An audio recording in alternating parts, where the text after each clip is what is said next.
photos. Camera roll. That's not your class.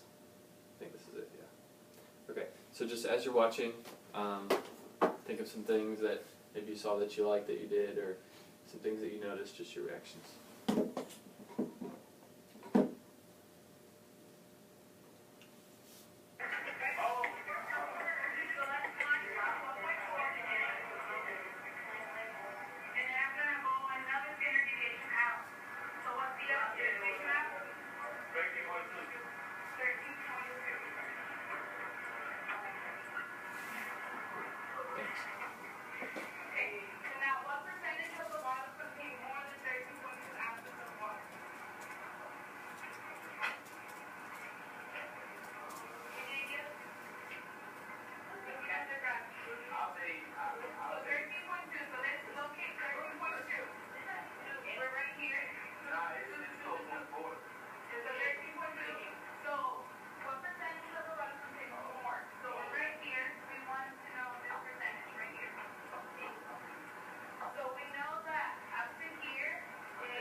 What are some things you saw?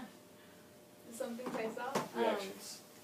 I am aware I don't have 100% of the class attention. 100% of class attention. Or engagement. Okay. Tell me a little bit about that. You could hear side conversations. Gotcha. Side conversations. And then with engagement, how much of the material do you think the students were picking up, just in general, if you had to give like a percentage? I want to say like, they actually do really good in the exit tickets. Mm-hmm. I want to say like 80% so far.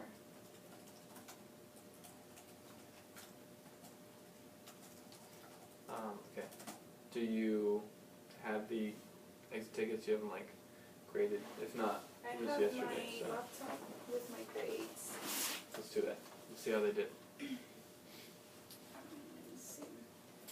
If I did give an exit ticket yesterday, it's in here. If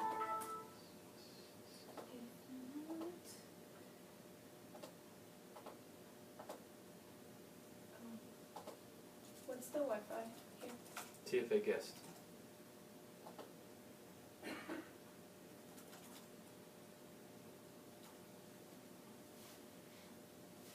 What's 212 279 279 2080. 2080. I like the necklace of pie. Thank you. It's good. It was my graduation gift. That's cool.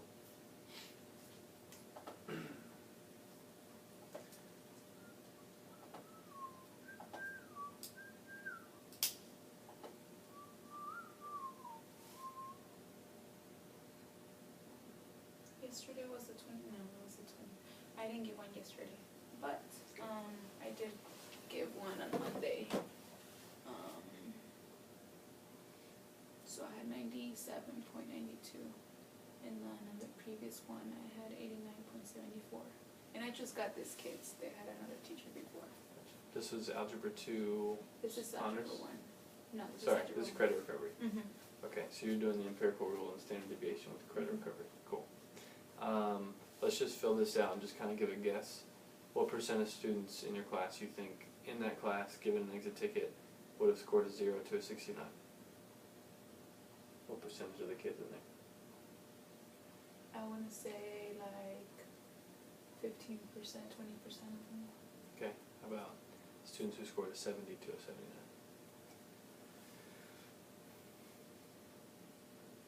I want to say like 15% of them. So then like 70% of the class scored 80 to 100? Okay. So my next question for you is, We're talking about this period, right? That Yeah. you observed. Okay. what do you think contributed to those percentages that you did positively for the kids? I usually do one problem on the board, and then it's a small class, so I take advantage of going into one specific group and then sit down with them and ask them how are we doing, and then that's my opportunity to like ask specific students like or help them out, like that one-on-one time that they need, because sometimes it's just like a little thing, Mm-hmm. and then they get it, they're like, oh, and that actually happened with one of my students in the purple. He wasn't getting it, and I was just like, we're looking at this, and then I was just asking him questions like, oh, I get it, so then the next one would just be this. I'm like, yeah. Mm-hmm. So, for that class, since it's small, I take advantage of that, and I take one-on-one time with the least. I know my students, the ones that struggle the most. And that really helps them a lot for in the exit tickets and to actually understand the material. Okay.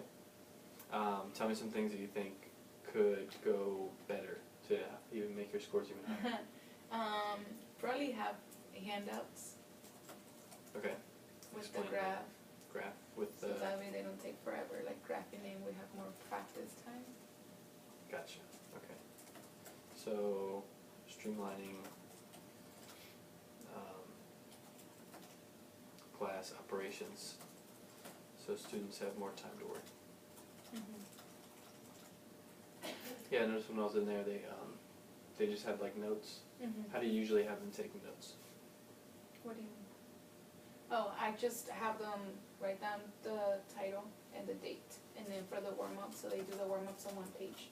Warm-up, date, notes, and classwork, and then exit ticket and date in a separate page.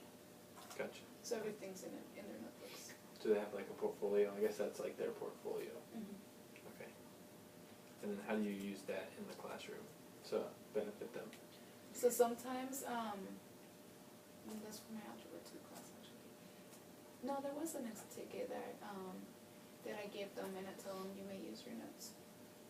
Okay. My Or next sometimes when it's like, Miss, what do we do after? Mhm.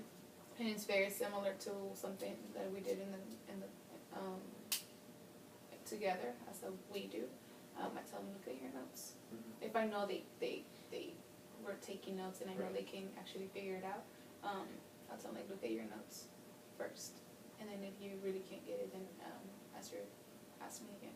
Right. Okay. You kind of answered this question already, but I'm gonna maybe more generally overall. What are some strengths that you see coming out in your teaching I think I'm very patient. with students? Mm-hmm. Okay. And then how does that help student achievement? I have a lot of students that actually they just like sometimes they just look at me like, even when I tell them standard deviation 0.4, and they're just like, oh my god, it's a decimal. I can't do math. Oh my Right. god, you know. They just throw their hands up in the air. Yeah, it's like, Mm. oh my god, it's a decimal, like life is over. So I'm like, no, it's okay, like let's do it step by step. Okay. So So that's one. So not to make them feel like rushed or like down or something. So I think that's, yeah. What else? So would you say like your students, because of that, your students feel comfortable, Mm-hmm. like making mistakes or asking questions? Both. I Okay. want to say both. Because at the beginning, a lot of my students did not ask any questions, and now they're just like, "Wait, miss, what?" Gotcha. I think one of my strengths could be my math background. Definitely. I can figure, even if I'm up there, I know I can figure it out. Yep. So that always comes handy. Yeah, that'll definitely help. What about with like your math background compared to test item specs that you'll have to go over with the students? How much do you, I know it's like very early in the year, but how much have you been able to look at what they're going to be tested on in June and use that for your Not a learning lot. plan? Specifically for this class, we don't even have a curriculum. The Algebra 2? Algebra 2, I haven't gotten that far on the curriculum. I have seen the test, Unit 1 and Unit 2. Mm-hmm. That's how far I've gotten, Unit 1 and Unit 2. Okay. But that's it. Not towards the end. Okay.